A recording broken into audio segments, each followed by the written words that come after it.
कि इंसान का वजूद जो आलम असगर है, यानी इंसान का वजूद जो छोटी सी दुनिया है और इंसान की फैमिली जो छोटी सी रियासत है, अल्लाह ने इस रियासत का हाकिम और फरमा रवा मर्द को बनाया है।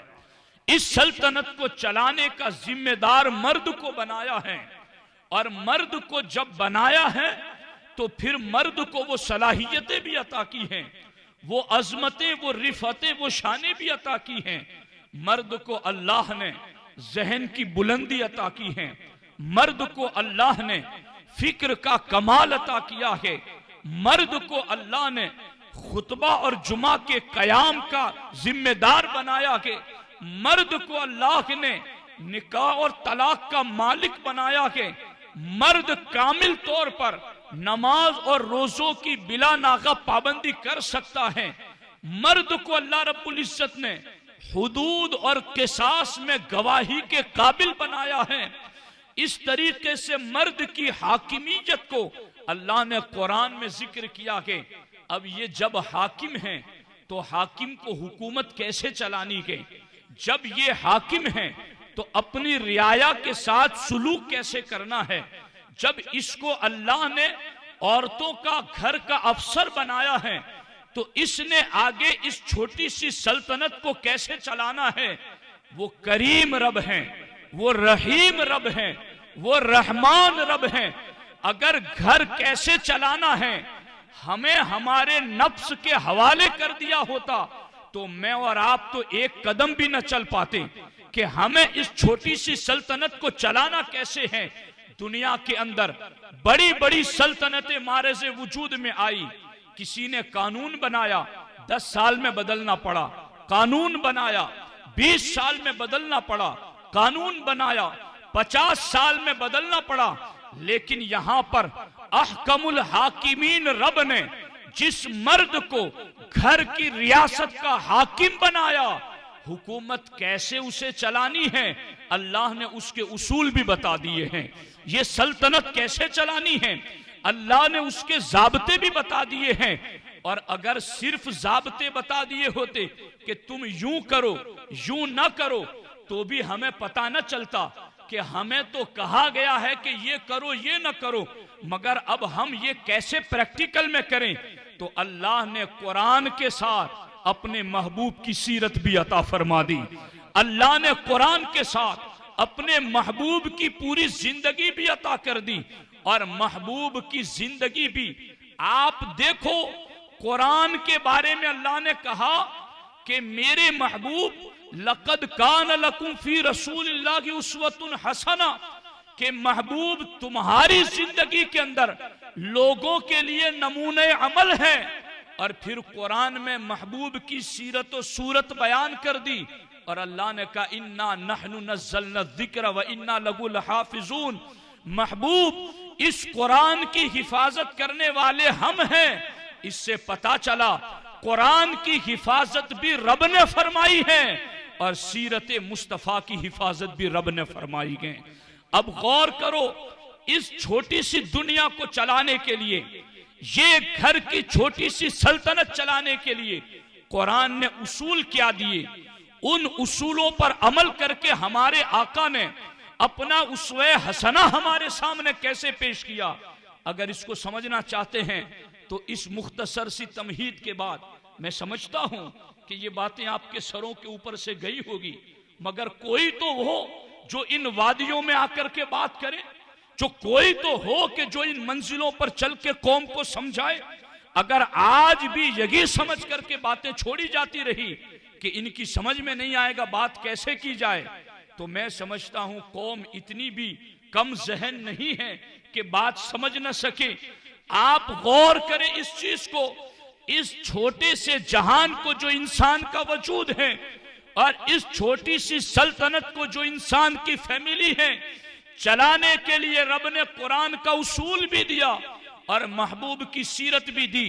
अब कुरान में अल्लाह फरमाता है वअलल मौलूदी लहू रिज़्कुहुन्न व किस्वतुहुन्न बिल मारूफ, ऐ मर्दो तुम्हें हाकिम तो बना दिया के, मगर तुम्हारे घर में जो तुम्हारी बीवियां हैं उनको खाना खिलाना तुम्हारे जिम्मे है, उनको कपड़े पहनाना तुम्हारे जिम्मे है।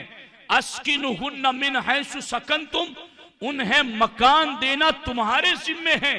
फिक़ह की किताबों में यहां तक लिखा है कि अगर मर्द के पास कुछ ना हो तो अपने बीवी बच्चों को खिलाने के लिए कर्ज लेना पड़े तो कर्ज लेकर के भी बीवी बच्चों को खिलाना वाजिब है, ताकि वो उनका जो जिम्मा उसके ऊपर है कि बीवी को खिलाना शौहर के जिम्मे है, उस जिम्मेदारी को पूरा कर सके।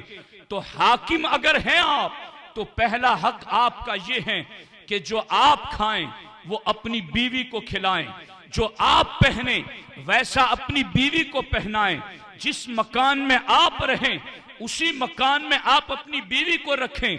और याद रखना ये भी कोई कम सवाब की बात नहीं है।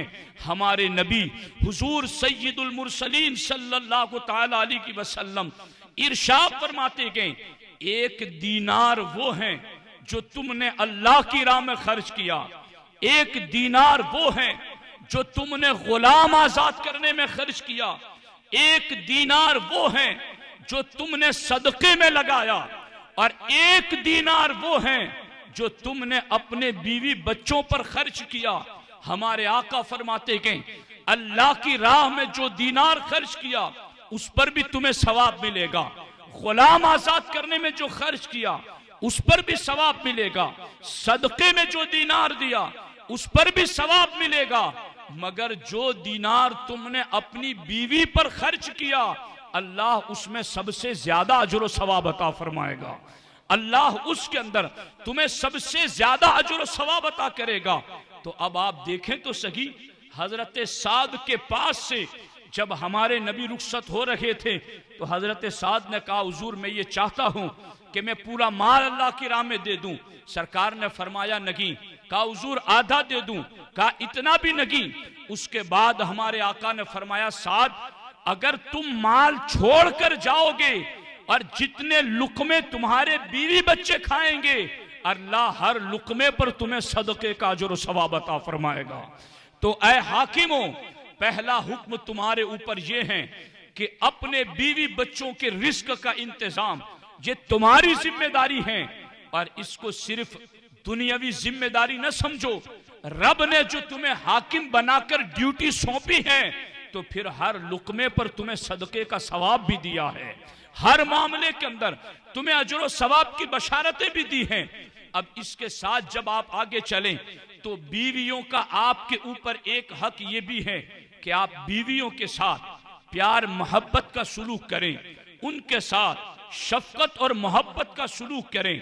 हमेशा तेवरी चढ़ा करके, हमेशा गुस्से और गजब के आलम में कि बाहर किसी से कुछ सुनी और घर में आकर के सारा गुस्सा निकाला, यूं नहीं होना चाहिए। बल्कि घरों के अंदर प्यार मोहब्बत और शफकत का सलूक करें। और इसके हवाले से भी अल्लाह अकबर, हमारे नबी की पाकीज़ा सीरत कितनी अच्छी है। अल्लाह के रसूल सल्लल्लाहु ताला अलैहि वसल्लम अज़वाजे मुतहरात के साथ जब गुफ्तगू करते थे तो सरकार कभी दिल लगी के अल्फाज भी बोलते थे। माँ आयशा सिद्दीका के साथ सरकार जब गुफ्तगू करते तो सरकार ने उनके कई नाम रखे थे। सरकार उन नामों से उन्हें प्यार भरे अंदाज से पुकारते थे। सरकार फरमाते, या हुमेरा, ए हुमेरा, यानी ए लाल रंग वाली। सरकार कभी ये भी कहते, या हबीबती, ए मेरी महबूबा। सरकार कभी यूं भी कहते, या रूही, ए मेरी जान।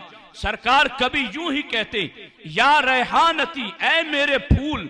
अल्लाह के रसूल सल्लल्लाहु ताला अलैहि वसल्लम इन अल्फाजात के साथ भी अपनी बीवियों के साथ प्यार फरमाते थे। और अल्लाह अकबर, एक मरतबा अल्लाह के रसूल सल्लल्लाहु अलैहि वसल्लम ने उम्मुल मोमिनीन आयशा सिद्दीका से इरशाद फरमाया, आयशा कब तुम मुझसे नाराज होती हो और कब तुम मुझसे राजी रहती हो ये भी मुझे पता है। तो हमारे आका अलैहिस्सलातु वस्सलाम की खिदमत, सरकार दो आलम सल्लल्लाहु अलैहि वसल्लम की खिदमत में माँ आयशा सिद्दीका अर्ज करती है, हुजूर वो कैसे? कहा जब तुम किसी काम में कसम खाती हो और ला व रब्बी इब्राहिम कहती हो कि इब्राहिम के रब की कसम, तो मैं समझ जाता हूं कि तुम कुछ नाराज हो। और जब तुम ये कहती हो ला व रब्बी मोहम्मद, रब्बे मोहम्मद की कसम, तो मैं जान जाता हूं कि तुम मुझसे प्यार करती को नाराज नहीं हो। मायशा सिद्दीका ने कहा या रसूल अल्लाह सल्लल्लाहु अलैहि वसल्लम, मैं तो सिर्फ बोलने ही में अपनी जुबान से आपके लफ्ज छोड़ती हूं, बाकी दिल में हर वक्त आपका नाम मौजूद रहता है। आप अंदाजा लगाएं, ये भी मियां बीवी के साथ एक बर्ताव का अंदाज है, ये भी एक हाकिम का अपनी रियाया के साथ सुलूक है, और इस तरीके से भी जिंदगी में बर्ताव किया जा सकता है। मुमकिन है आप मुझे ये कहें मौलाना आप तो बीवियों के ही हुकूक बयान करते चले जाएंगे, बीवियों को भी तो बताओ कि हमारे उन पर हुकूक क्या है। आपको पता नहीं घर के अंदर हमारे किसकी जुबान कितनी लंबी है और कौन क्या कुछ बोल नहीं जाता है। मैं यहां पर आपको बशारत सुना रहा हूं, अल्लाह के रसूल सल्लल्लाहु ताला अलैहि वसल्लम आपको इसलिए सुनाऊंगा कि हाकिम अल्लाह ने आपको बनाया है, कव्वाम अल्लाह ने आपको बनाया है, अफजल अल्लाह ने आपको बनाया है। तो अब आप गौर करें, हमारे आका अलैहिस्सलाम इरशाद फरमाते गए किसी के घर में बीवी ऐसी हैं, बद जबान हैं, बद अखलाक हैं, ताना देती हैं, तकलीफ देती है, फिर भी अगर उसका शौहर उसके इन कड़क जुमलों पर सब्र कर ले तो अल्लाह उस शौहर को हजरत अय्यूब अलैहिस्सलाम के सब्र के मिस्ल अजर सवाब अता फरमाएगा। आप गौर करें, और अगर कोई हमारी बहन ऐसी है जिसका शौहर बद अखलाक है, जिसका शौहर बद जबान है, वो तकलीफें देता है, तो हमारे आका अलैहिस्सलाम इरशाद फरमाते गए अगर औरत अपने शौहर की बदअखलाकी पर सब्र करे तो अल्लाह उस औरत को हजरत आसिया के सब्र के मिस्ल अजर सवाब अता फरमाएगा। कहां हजरत आसिया का सब्र, कहां हजरत अय्यूब अलैहिस्सलाम का सब्र। मैं ये समझता हूं आज की महफिल में बैठे हुए मर्द और खवातीन, जो हाकिम हैं वो भी और जो घर की मलिका है वो भी, अगर वो दोनों, बाकी कोई और बात उन्हें याद न रहे, सिर्फ यही एक हदीस याद रख लें तो मैं समझता हूं घर जन्नत का नमूना बन जाएगा। या तो किसी घर के अंदर मर्द सख्ती करता है, या किसी घर के अंदर औरत बदजबानी करती है, या कभी मर्द बदजबानी करता है, कभी औरत बदअखलाकी से पेश आती है। दोनों के लिए कितना ज्यादा सब्र है। हजरत अय्यूब अलैहिस्सलाम का सब्र कोई मामूली सब्र है। आप पर आजमाइश आई, आपके सारे मकान गिर गए, आप पर आजमाइश आई, आपके घर वालों में बेटों का इंतकाल हो गया, आप पर आजमाइश आई, आपकी सारी खेतियां जल गई, आप पर आजमाइश आई, आपके सारे जानवर मर गए, यहां तक कि आपके जिस्म पर भी कुछ तकलीफें आई, मगर हजरत अय्यूब अलैहिस्सलातु वस्सलाम हर लम्हा सब्र करते रहे। अब कितनी बड़ी बड़ी मुसीबतों पर सब्र किया। अगर आज का कोई मर्द अपने घर में सब्र कर लेता के तो क्या उस पर इतनी बड़ी मुसीबतें आएगी? क्या उसके सारे घर गिर गए हैं? क्या उसकी सारी खेतियां जल गई हैं? क्या उसके सारे मकानात गिर गए हैं? क्या उसकी सारी औलाद फना हो चुकी है? क्या उसका जिस्म भी बीमारियों की आजमाइश में है? मैं समझता हूं इतनी बड़ी मुसीबतें आज किसी शौहर के ऊपर नगी के बस मामूली तकलीफ होगी, चंद घड़ियों की होगी, चंद लम्हों की होगी, लेकिन अल्लाह के रसूल अलैहिस्सलाम फरमाते कि ऐ मेरी उम्मत के मर्दों, अगर तुमने अपने घर की औरतों की तरफ से पहुंचने वाली तकलीफों पर सब्र कर लिया तो हजरत अय्यूब अलैहिस्सलाम के उस सब्र के मिस्ल अल्लाह तुम्हें अजर सवाब अता फरमाएगा।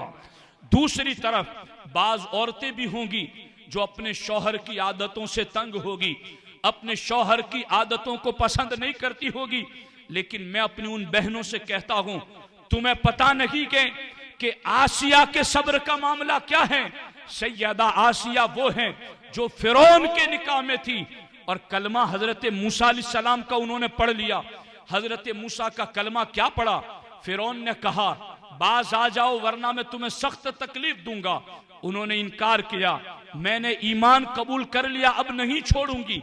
यहां तक के मामला यहां तक बढ़ गया कि फिरौन ने हुक्म दिया आसिया को सख्त धूप में गर्म रेत पर लिटाया जाए और आसिया के हाथों और पांव में कीले ठोक दी जाए और सख्त धूप में, बड़ा चिलचिलाती धूप में गर्म पत्थर उनके सीने पर रख दिया जाए।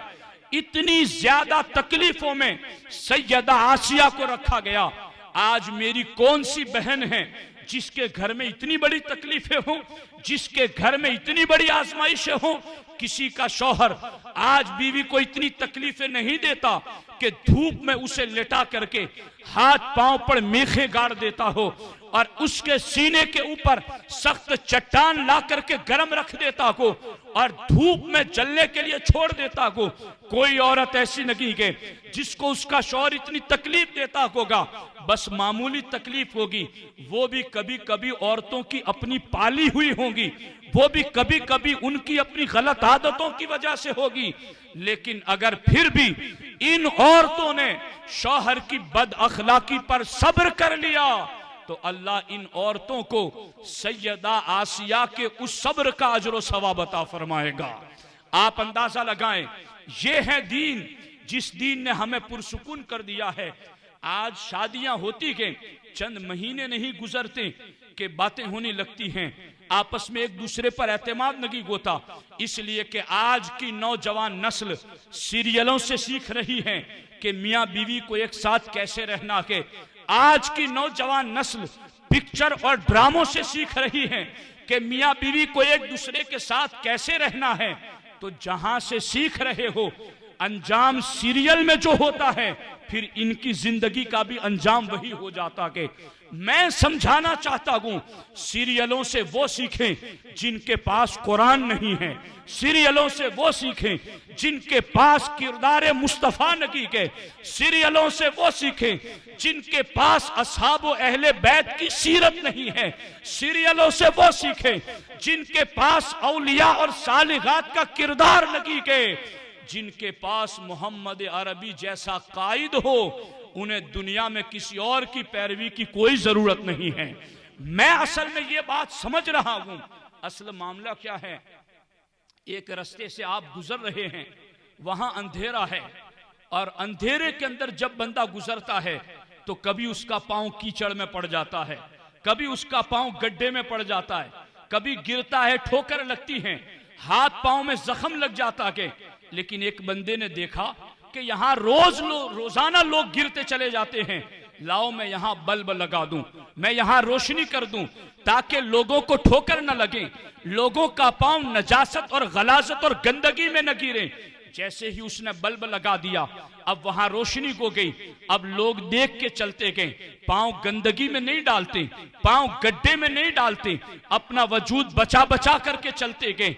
इससे क्या पता चला, आज नई नस्ल, मर्द को या औरत को, अगर आज इन्हें ठोकरें लगती हैं, अगर आज इनके जिस्म में जख्म लगते हैं, अगर आज इनके पांव गलाजत और गंदगी में पड़ते गए, तो ये जहालत के अंधेरे की वजह से पड़ रहे गए। ये सुन्नी दावत इस्लामी के सुन्नी इज्तिमात हैं जो गली चौक में इल्मे दीन के बल्ब लगा रहे हैं, जो हर मस्जिद में पहुंच करके, हर इलाके में पहुंच करके इल्मे नबूवत के बल्ब लगा रहे हैं। ये बल्ब लग रहे हैं, नूर फैल रहा है, तो लोग अपनी भी हिफाजत करते हैं, अपनी सल्तनत की भी हिफाजत करते हैं, अपनी भी हिफाजत करते हैं, अपनी रियासत की भी हिफाजत करते हैं। आज हमारा मसला ये नहीं है कि हम मुसलमान हैं, आज हमारा मसला ये है कि हम इस्लाम पर नहीं हैं। मुसलमानों का मसला ये नहीं कि हम मुसलमान हैं इसलिए जलील हो रखे गए, मुसलमानों का मसला ये है कि मुसलमान होते हुए इस्लाम पर नहीं है इसलिए जलील हो रखे गए। इसलिए हमें इल्मे दीन की रोशनी में इस छोटे से जहान और छोटी सी सल्तनत को चलाना है। और मर्दों के हवाले से मैं दो बातें और भी अर्ज कर दूं। याद रखना, हाकिम आपको बनाया है घर का और इस सल्तनत और रियासत का, तो आपको किरदार अदा करना है। हजरत अमीरुल मोमिनीन उमर इब्न खत्ताब रदी अल्लाह को ताला अन्हु के दौर में एक शख्स अपनी बीवी से बहुत तंग आ गया था, दरबार खिलाफत की तरफ चल पड़ा। अमीरुल मोमिनीन से शिकायत करूंगा ताकि मेरी बीवी को वो कुछ समझाएं। और उसकी फरमाइश करें। हजरत अमीरुल मोमिनीन के घर गया, दरवाजा बंद था, अंदर से मियाँ बीवी की आवाज आ रही थी और हजरत उमर खामोश खड़े थे। बीवी बोल रही थी, हजरत उमर खामोश थे। जब उसने देखा कि जो मेरे घर का मामला है वो तो हजरत उमर के साथ भी पेश आ रहा है, तो अब मैं यहाँ क्या करूं, वापस जाने लगा। हजरत उमर ने दरवाजा खोल के देखा, उसे बुलाया, कहा क्यों आए थे? कहा हुजूर जो बात लेकर आया था शिकायत की अर्ज करने, वो मैंने आपके घर में भी देखी, तो मैं क्या करूं? हजरत उमर का जवाब सुनना और ऐ मर्दो, घर की छोटी सी सल्तनत को चलाने का सलीका सीखना। हजरत उमर कहते हैं, ऐ आने वाले शख्स, ये मेरी बीवी हैं, ये मेरे लिए खाना पकाती हैं, ये मेरे लिए रोटी बनाती गई, ये मेरे कपड़े धोती गई, ये मेरे बच्चों को दूध पिलाती गई। हालांकि इन बातों में से कोई भी उस पर वाजिब नहीं है, फिर भी ये सारे काम मुझे खुश करने के लिए करती गई। यहां तक कि सबसे बड़ी बात तो ये है कि इस मेरी बीवी की वजह से मेरा नफ्स गुनाहों से बचा हुआ के जब ये सारे काम मेरी बीवी मेरे लिए करती हैं तो फिर मैं भी कुछ सब्र कर लिया करता हूं, मैं भी कुछ सुन लिया करता हूं। हजरत उमर कहते गए, जब मैंने ये बात उसके सामने कही तो उसने कहा, ये सारी काम जो आपकी बीवी आपके लिए करती है, ये सारे काम तो मेरी बीवी भी मेरे लिए करती है। कहा चल जा और आज से तू भी उस तरीके पर चल जिस तरीके पर उमर चल रहा है। आप देखें, उमर कोई मामूली बंदे का नाम है। उमर वो है जो सोया हुआ को तो सोए हुए को देखकर कैसर और किसरा की सल्तनतें कांप जाती थी। उमर वो है जो निगाह के जलाल उठाकर देखते थे तो सूरज का नूर गायब हो जाता था। उमर वो है जो हुक्म देते थे तो हवाएं उनका पैगाम आम करती हुई नजर आती थी। उमर वो है, जमीन पर जलजला आया, उमर ने कोड़ा लगाया। इमाम समहूदी कहते गए कि 600 साल गुजर गए, उमर ने कोड़ा तो उस वक्त लगाया था मगर आज तक मदीने में जलजला नहीं पैदा हुआ। वो उमर इब्ने खत्ताब जिसकी निगाहों की ताब सूरज न ला सके, वो उमर इब्ने खत्ताब जिसके हुक्म पर दरिया पानी को जारी कर दे, वो उमर इब्ने खत्ताब जिसे देख करके शैतान रास्ता तब्दील कर दे, वो उमर इब्ने खत्ताब जिसके कोड़े से जमीन का जलजला बंद हो जाए, वो उमर इब्ने खत्ताब जो ये कहते थे कभी मुझसे 4 ऊंट लाइन में खड़े नहीं होते थे, लेकिन आज उमर ने मशरिक से मगरिब में इंसानों को एक सफ में खड़ा कर दिया है। वो उमर इब्ने खत्ताब जिनकी इतनी बड़ी शान थी मगर घर में आते थे तो फिर घर में कुछ और ही अंदाज होता था, घर में कुछ और ही अंदाज इख्तियार करते थे। आज लोग ये समझते हैं कि बाहर जैसे हम आंख लाल पीली करके रहें, घर में भी वैसे ही रहें। बाहर जिस तरह से हम नौकरों के साथ बर्ताव करते हैं, घर में भी वैसे करें। याद रखना, उमर की सीरत जो किरदार मुस्तफा का आईना है, उनसे सबक सीखते हुए घर की सल्तनत चलाने का सलीका सीखो। और इस पर मैं आगे एक बड़ी बात आपको सुनाऊं। कभी कभी कुछ लोग कहते हैं, मौलाना कोई भी काम करते हैं तो आगे पता नहीं किसी ने क्या करा दिया है कि आगे काम ही नहीं चल पाता, कामयाबी की नहीं मिलती। मैं ये समझता हूं घर के अंदर अच्छा बर्ताव और अच्छा तरीका अपनाओ, बहुत सारे बंद दरवाजे अल्लाह इसकी वजह से खोल देगा। और सुनो, सैयदुना अबुल हसन खिरकानी रदी अल्लाह ताला अन्हु कितने बड़े अल्लाह के वली हैं, और इनके नाम के अलावा एक जगह इनका नाम है और इमाम ज़हबी ने किताबुल कबायर में इनके नाम के अलावा ये हिकायत जिक्र की है कि एक दोस्त उनका उनकी मुलाकात के लिए उनके घर पहुंचा, दरवाजे पर दस्तक दी तो अंदर से आवाज आई, कौन है? दरवाजे से कहा गया कि मैं तुम्हारे शौहर का दोस्त हूं, मिलने के लिए आया हूं। कहा तुम्हारा दोस्त तो जंगल गया है, अल्लाह उसको वापस न लाए, वो वहीं मर जाए। और बहुत सारी बातें लान तान उसने सुना दी। जाओ, जाना है तो जंगल की तरफ अपने दोस्तों को वहीं मिल लेना। अब ये बंदा बहुत ज्यादा परेशान हो गया कि अबुल हसन खिरकानी की विलायत के चर्चे तो कहां कहां नहीं हो रहे, मगर घर की बीवी ही नहीं मान रही है, घर की बीवी की इनका एहतराम नहीं कर रही है। मैं आपको ये बात यहां ये भी बताना चाहता हूं, इस बात को नोट कर लो। एक जगह पर एक अल्लाह के वली एक बस्ती में गए, तो वहां उन्होंने देखा कि एक जनाजा बड़ी धूमधाम से निकला हुआ है और पूरी बड़ी आबादी में लोग जनाजे में शरीक हैं। तो उन्होंने देखा तो इतनी बड़ी तादाद में लोग शरीक हैं, मैं भी जनाजा पढ़ लेता हूं। शरीक हो गए। जनाजे के बाद लोगों ने उस वली से कहा कि आज पूरे गांव में एक बंदा भी घर में मौजूद नहीं, इनके जनाजे के लिए हर कोई घर से बाहर आ गया। उस अल्लाह के वली ने कहा अगर मुझे पहले पता होता तो मैं इसका जनाजा ना पढ़ता। लोगों ने कहा हुजूर ऐसी क्यों बात है? कहा यह हक नहीं बोलता होगा, वरना हक बोलने वाले के चंद दोस्त होते हैं तो चंद दुश्मन भी होते हैं। तो अब आप देखें यहां पर ये है अबुल हसन खिरकानी रदी अल्लाह ताला अन्हु, इनकी खूब बुराइयां की बीवी ने। अब जाने वाला भी एक रिवायत के मुताबिक बू अली सीना जैसा अकली दलीलों का मारा था। उसने कहा कहां कहां तो विलायत के चर्चे कर रहे हैं, घर में तो इनकी ये बुराई हो रही है, पता नहीं ये कैसे होंगे। लेकिन जंगल की तरफ गए तो क्या देखा, अबुल हसन खिरकानी पैदल चल रहे गए और जंगल का शेर अपनी पीठ पर उनकी लकड़ियां उठाए उठाए आगे आगे चल रहा है। यूं जब घर तक पहुंचे, लकड़ियां उतारी, शेर वापस चला गया। दोस्त को लेकर घर में आया, दस्तरखान लगाया, खाने के लिए बैठे तो बहुत सारे खाने जब सामने रखे गए तो बीवी खाना देती जाती थी और फिर अबुल हसन खिरकानी को ताने भी देती जाती थी। अब ये बंदा परेशान था कि ये अबुल हसन खिरकानी पता नहीं कैसे कि इनकी बीवी इनको नहीं मानती है। अब वो दूसरे साल फिर आया मुलाकात के लिए, दरवाजे पर दस्तक दी। कौन? कहा मैं तुम्हारे शौहर अबुल हसन खिरकानी का दोस्त मिलने आया हूं। कहा बहुत अच्छा, तुम्हारे दोस्त बहुत अच्छे हैं, ठहरो जरा, अभी वो जंगल से आएंगे तो तुमसे मुलाकात करेंगे। बहुत अच्छी बातें की। अब इसको ताज्जुब होने लगा कि बीवी बदल गई या बोली बदल गई, ये क्या बदल गया है, ऐसे हालात क्यों हो गए हैं। अब जब ये हालात उसने सुने तो थोड़ी देर में देखा कि अबुल हसन खिरकानी खुद अपने सरों पर लकड़ियों का गट्ठर उठाकर आ रहे हैं। अब शेर नहीं है, शेर की फर्माबरदारी नहीं है, गट्ठर उतारा, खाने के लिए बैठे। बीवी ने बहुत प्यार भरे अंदाज में शौहर की खातिर तवाज़ो की और सारी चीजें लाकर रखी।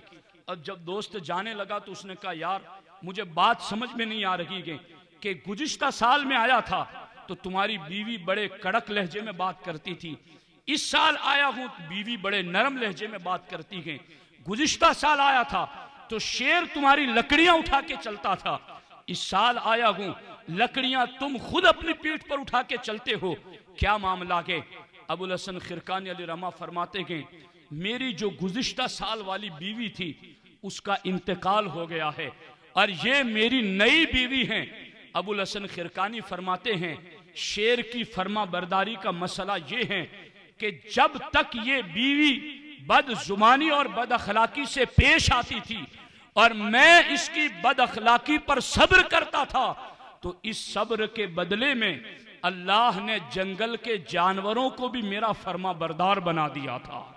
जंगल के जानवर भी मेरी इताअत में चला करते थे और अब चूंकि वो बीवी की नगी ना ताना है और ना ताने पर सब्र है तो सब्र रहा ही नहीं तो फिर वो नेमत भी उठा ली गई।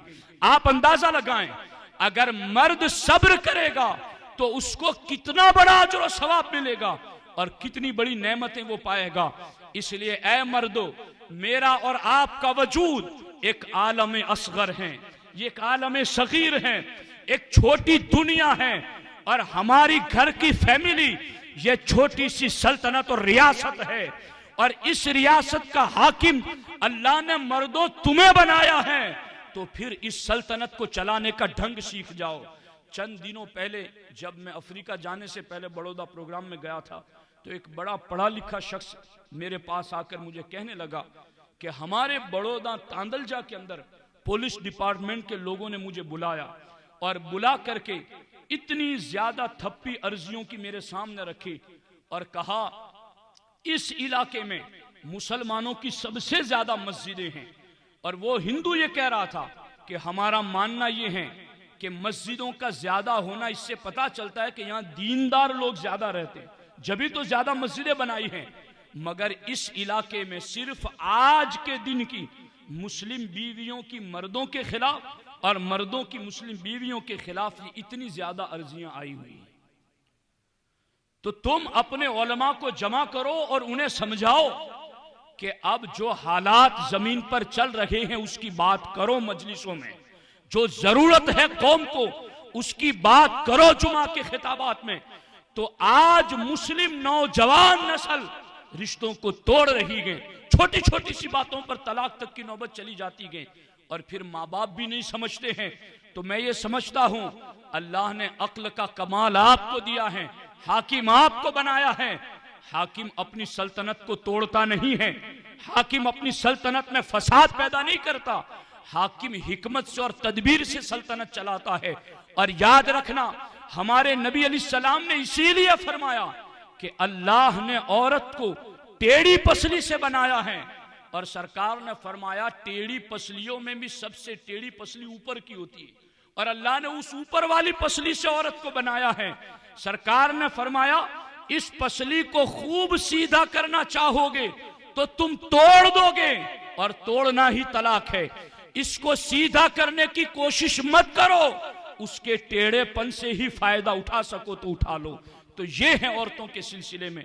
हुजूर दाई कबीर तशरीफ ला रहे हैं, खड़े हो जाएं, इस्तिक़बाल। नारे तकबीर, नारे तकबीर, नारे रिसालत, नारे रिसालत। हुजूर दाई कबीर, हुजूर दाई कबीर, हुजूर वकार अहले सुन्नत, हुजूर वकार अहले सुन्नत, हुजूर अमीर सुन्नी दावत इस्लामी, हुजूर अमीर सुन्नी दावत इस्लामी, हुजूर अमीर सुन्नी दावत इस्लामी, उलमाए अहले सुन्नत सुन्नी दावत इस्लामी उसके शौहर के हुकूक के बारे में होगा। हमारे आका फरमाते हैं ए औरतों, अगर तुम्हारे शौहर के जिस्म से बिल फर्ज पीप निकलने लगे और तुम चाट चाट करके भी खत्म कर दो तब भी तुम्हारे शौहर का हक अदा नहीं हो सकता। सरकार ने फरमाया ए औरतों, अगर तुम्हारा शौहर तुम्हें हुक्म दे कि सफेद पहाड़ के पत्थर पीले पहाड़ पर ले जाओ और पीले पहाड़ के पत्थर काले पहाड़ पर ले जाओ, और तुम्हारा शौहर बिला वजह भी अगर ऐसा करने को कहे तो ए औरतों तुम्हारे शौहर का हक है कि तुम ये करो। और माँ आयशा सिद्दीका फरमाते ए औरतों, अगर तुम्हें पता चल जाए कि तुम्हारे शौहर का तुम पर क्या हक है तो तुम अपने गालों से उसके जूतों पर लगने वाली गर्द को साफ करने लगो। अगर तुम्हें पता चल जाए कि तुम्हारे शौहर का तुम पर हक क्या है। और मैं औरतों से खास बात कहता हूँ, हमारे आका से पूछा गया अय्युन निसाई खैरुन, कि औरतों में सबसे बेहतर औरत कौन सी है, तो हमारे आका ने फरमाया जो औरत 3 बातें अपने अंदर पैदा कर ले वो औरत सबसे बेहतरीन औरत है। हमारे आका फरमाते तसुर्रुहु इदा नजरा, वो औरत ऐसी बन जाए कि उसका शौहर उसको देखे तो वो इस अंदाज से शौहर से मिले कि शौहर खुश हो जाए। शौहर दिन भर काम करके आए, थका मांदा है, तो यूं नहीं कि आते ही घर की सारी बातें सुनाएं और शौहर को परेशान कर दे। शौहर के पहले ही मुलाकात में शौहर को खुश कर दे, इस तरह मुलाकात करें। दूसरी आदत तुतीउहु इदा अमरा, कि शौहर जो तुम्हें हुक्म दे शरीयत के दायरे में तो उस हुक्म पर अमल करे। और तीसरी आदत औरत की वो ये है कि तुम्हारा शौहर घर से गायब हो तो तुम शौहर के माल की भी हिफाजत करो और अपने नफ्स की भी हिफाजत करो। उसे घर में ना आने दो जिसे तुम्हारा शौहर घर में आने देना पसंद नहीं करता।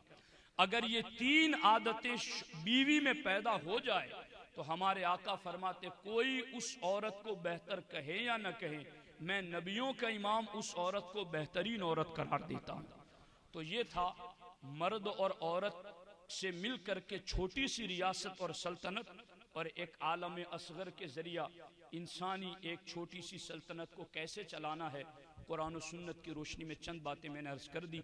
अल्लाह करीम की बारगाह में दुआ है रब्बे जुल जलाल इन बातों पर हम सबको अमल की तौफीक अता फरमाए। अस्सलामु अलैकुम व रहमतुल्लाहि व बरकातहू।